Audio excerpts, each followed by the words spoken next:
Sir good morning. आज तो आप फिल्मी हीरो लग रहे हैं।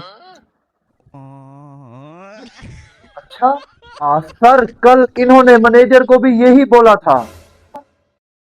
मैं हमेशा टैलेंट की तारीफ करता हूँ।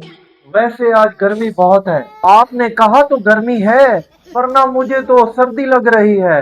अगर सर कहें कि बारिश हो रही है तो तू अपनी छतरी भी खोल देगा।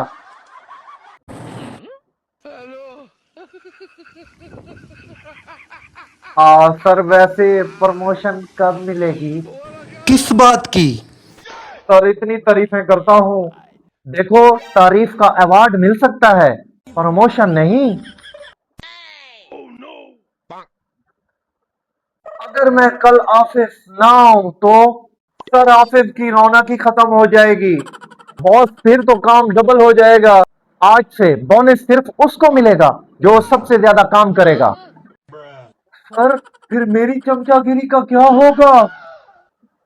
अब काम भी सीख लो, सिर्फ बटर से रोटी नहीं चलती।